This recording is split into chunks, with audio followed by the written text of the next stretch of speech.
Bem-vindo ao podcast Estrangeiros e Peregrinos. A mensagem de hoje será apresentada por Dennis Allen. Que privilégio nós temos de ser membros da família de Deus, filhos adotados pelo Criador do Universo. Esta mensagem faz parte de uma série sobre a família de Deus. Já temos visto vários temas importantes e todas essas mensagens se encontram numa pasta, um playlist no YouTube. Pode acessar usando esse link ou usando o código QR que está aqui do lado. Já temos falado sobre o povo especial do Senhor, sobre a multiplicação dos filhos de Deus, laços de família, a relação que nós temos com Deus, que é nosso Pai. Como é importante a obediência na família, porque a família de Deus, como nossas famílias também, tem propósito. Também temos visto a relação especial entre irmãos nessa família, o amor que deve existir e a realidade de uma diversidade muito grande que existe na família do Senhor. E hoje vamos pensar sobre a igualdade na família de Deus. O apóstolo Paulo escreveu em Efésios 2, a partir do versículo 19, assim vocês não são mais estrangeiros e peregrinos, mas concidadãos dos santos e membros da família de Deus, edificados sobre o fundamento dos apóstolos e profetas, sendo Ele mesmo, Cristo Jesus, a pedra angular. Nele, todo edifício, bem ajustado, cresce para ser um santuário dedicado ao Senhor. Nele também vocês estão sendo edificados, junto com os outros, para serem morada de Deus no Espírito. Pensando nestas palavras de Paulo, vamos pensar sobre a igualdade que existe entre irmãos.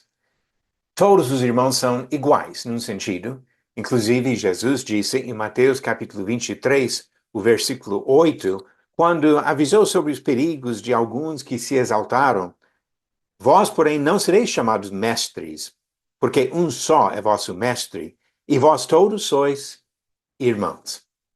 Irmãos com características diferentes, numa família carnal de tamanhos diferentes, sexo diferente, mas cada irmão tem o mesmo valor. E os pais dão o mesmo valor para cada filho. E assim, nas famílias carnais, os pais procuram tratar todos com igualdade. Amam igualmente cada filho. Entendemos, porém, que pais humanos podem falhar. Às vezes, jovens ou até adultos reclamam que um dos irmãos recebeu um tratamento melhor do que ele. A mesma coisa acontecia em casos bíblicos. Isaac teve uma preferência de um filho sobre outro, Jacó mostrou preferência para certo filho dele, outro sobre outros, mas nosso Pai Celeste é perfeito. E quando ele fala de igualdade entre irmãos, podemos ter certeza que ele ama igualmente a todos e trata todos igualmente bem. Vamos pensar num caso bíblico para entender que nós somos diferentes, mas iguais. Tem um caso no Novo Testamento de um homem chamado de Onésimo. Onésimo era escravo de outro irmão em Cristo, Filemão.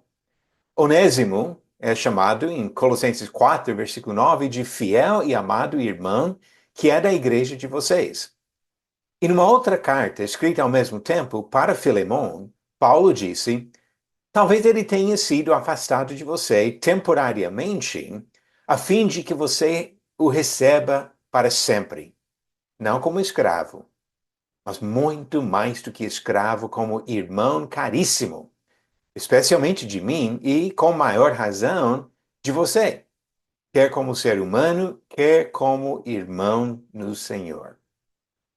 A relação que existia entre eles, no sentido econômico, não tinha muita importância.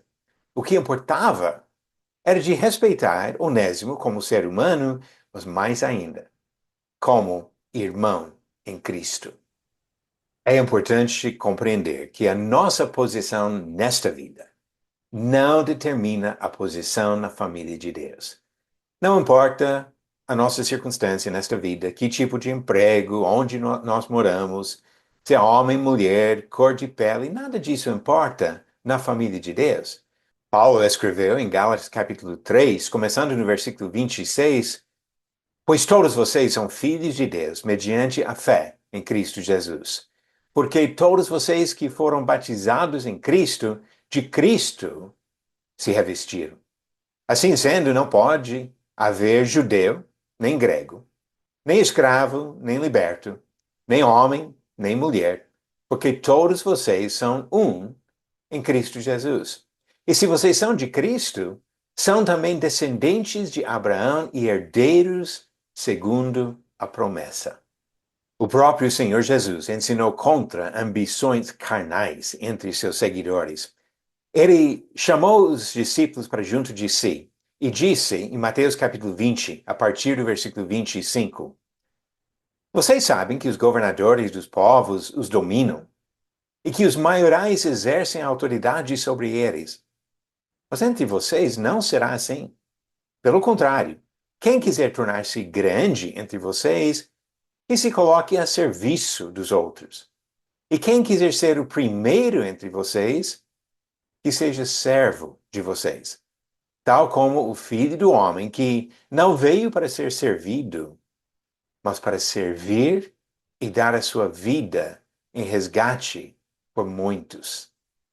Que exemplo perfeito de humildade que deve nos guiar em nossos relacionamentos entre irmãos, todos iguais no seu valor diante do Senhor.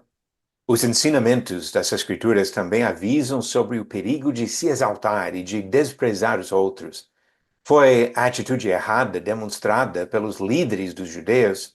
João capítulo 7, versículo 48, por exemplo, fala as palavras desses próprios líderes. Por acaso alguma das autoridades ou algum dos fariseus creio nele? Mas esse povo que nada sabe da lei é maldito. Jesus repreendeu pessoas assim. Ele falou em Mateus capítulo 23, a partir do versículo 6, sobre esses líderes hipócritas e arrogantes. Gostam do primeiro lugar nos banquetes e das primeiras cadeiras nas sinagogas, das saudações nas praças e de serem chamados de mestre. Mas vocês não serão chamados de mestre, porque um só é mestre de vocês, e todos vocês são irmãos. Aqui na terra, não chame ninguém de pai, porque só um é o pai de vocês, aquele que está nos céus.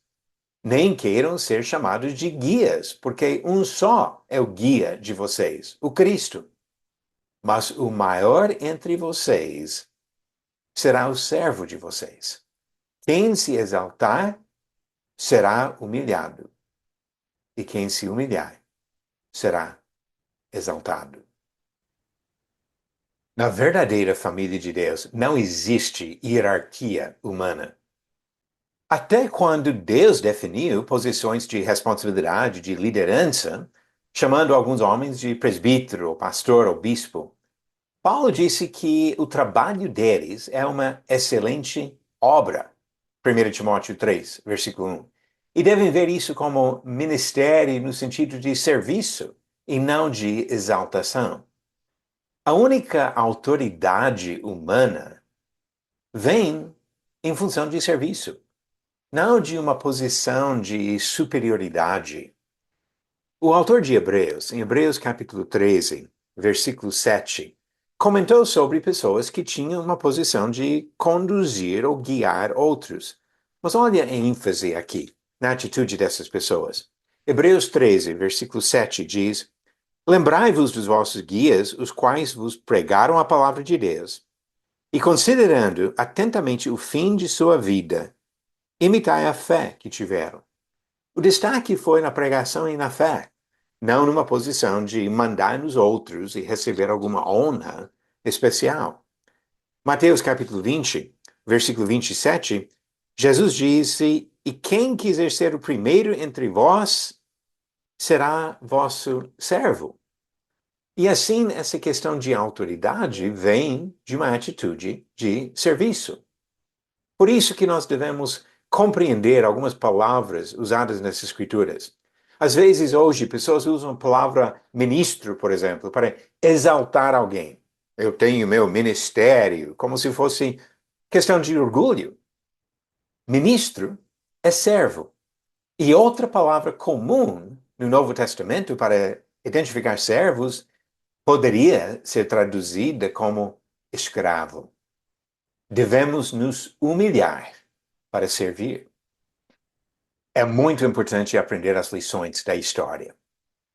Quando olhamos para a história depois do Novo Testamento, uma das primeiras apostasias foi a elevação de um presbítero como bispo superior aos outros. E isso, ao longo dos anos, levou a criar uma hierarquia muito complicada em vários grupos religiosos. Hoje em dia, observamos muitas vezes um pastor elevado acima de outros, embora no Novo Testamento sempre falava de pastores ou presbíteros ou bispos no plural numa igreja, dando títulos de exaltação. Alguns homens que querem ser chamados de reverendo, uma palavra que descreve mais a soberania de Deus, ou que focam muito na formação teológica, de ser doutorado em teologia ou divindade, e por isso superiores aos outros.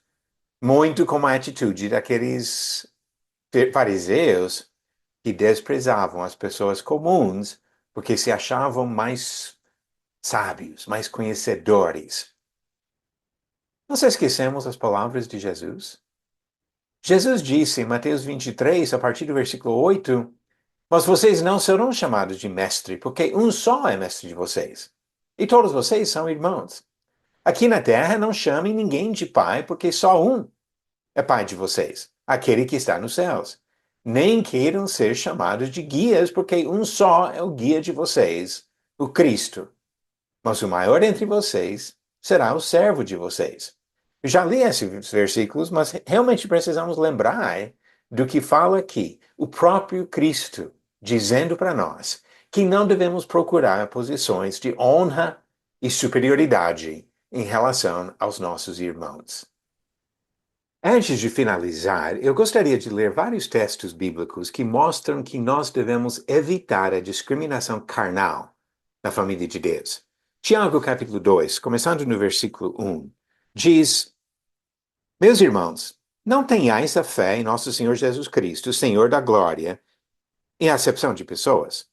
Se, portanto, entrar na vossa sinagoga algum homem com anéis de ouro nos dedos, em trajes de luxo, e entrar também algum pobre, andrajoso, e tratardes com deferência o que tem os trajes de luxo, e lhe disserdes, tu assenta-te aqui em lugar de honra, e disserdes ao pobre, tu fica ali em pé, ou assenta-te aqui abaixo do estrado dos meus pés.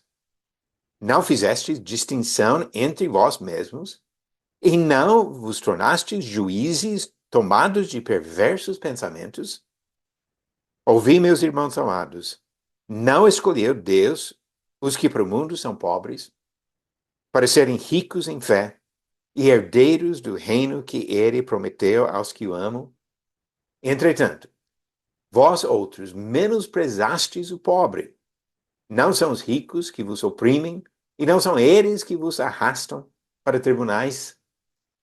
Ele diz basicamente nem faz sentido no contexto carnal, mas o ponto principal, espiritualmente, é errado tratar assim com discriminação por causa da circunstância socioeconômica de alguém. Em Gálatas capítulo 3, Paulo mostra também que nós não devemos discriminar e desvalorizar alguém por causa da cor da pele ou o sexo. Gálatas 3, versículo 28, de não pode haver judeu nem grego, nem escravo nem liberto, nem homem nem mulher, porque todos vós sois um em Cristo Jesus. Agora é importante entender que ele fala aqui sobre o valor de cada pessoa e não necessariamente sobre nossos papéis na família de Deus. Respeitar papéis diferentes não significa desvalorizar ou discriminar contra a pessoa. É verdade em famílias carnais. Existem diferenças entre pai e mãe, e entre pais e filhos. Não desvalorizando ninguém, mas reconhecendo que Deus definiu papéis diferentes. A mesma coisa que acontece na família carnal, acontece na família espiritual, porque Deus definiu isso. 1 Coríntios capítulo 11, versículo 3 diz: Quero, entretanto, que saibais ser Cristo o cabeça de todo homem, e o homem o cabeça da mulher, e Deus o cabeça de Cristo. No mesmo sentido, no capítulo 14, ele colocou limites no papel das mulheres. Ele disse, em 1 Coríntios 14, versículo 33, como em todas as igrejas dos santos, conservem-se as mulheres caladas nas igrejas, porque não lhes é permitido falar, mas estejam submissas, como também a lei o determina. Ele falou aqui de uma coisa para ser observada em todas as igrejas dos santos. Deus tem direito de determinar diferenças de responsabilidades e papéis. E nós devemos lembrar disso e até aprender lições importantes. Eu não vou ler Números capítulo 16, mas eu sugiro como leitura, onde encontramos alguns homens que acharam ruim que Deus tinha dado para Moisés e Arão uma responsabilidade maior. E assim se rebelaram contra. Nós também somos filhos de Deus. Nós também temos direito de estar na mesma posição e fazer as mesmas coisas. Deus castigou severamente aqueles rebeldes, porque não respeitaram as diferenças de papéis que Deus definiu. E hoje em dia, quando falamos sobre diferenças entre homens e mulheres nos papéis que Deus definiu, seja em casa ou seja na igreja, nós devemos respeitar o que Deus diz. E entender que não é uma questão de homens se exaltando, mas de Deus dividindo responsabilidades na sabedoria que só Ele tem. Quero encerrar a mensagem onde comecei. Efésios 2, versículo 19. Paulo disse: Assim vocês não são mais estrangeiros e peregrinos, mas concidadãos dos santos e membros da família de Deus. Que bênção que Ele oferece para todos os cristãos de ser membros da família de Deus. Antes de encerrar o podcast de hoje, eu quero dar um aviso especial. A partir de amanhã, episódio 373, nós vamos acrescentar uma outra característica às nossas mensagens. No final de cada podcast, nós vamos incluir uma pergunta para pesquisar. Pode ser uma coisa fácil, talvez você já vai saber a resposta. Pode ser necessário abrir a Bíblia e procurar uma resposta. Pode fazer sozinho ou pode fazer em família, algo para pais, para filhos, adultos, jovens. O ponto é de incentivar estudo e ajudar em acrescentar mais e mais conhecimento das Escrituras. Porque nas Escrituras, Deus fala sua vontade para nós.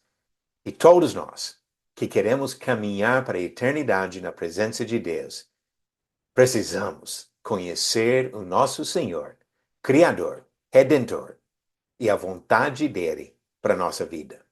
Então, a partir de amanhã, uma pergunta no final de cada episódio e no dia seguinte vamos dar a resposta para cada pergunta.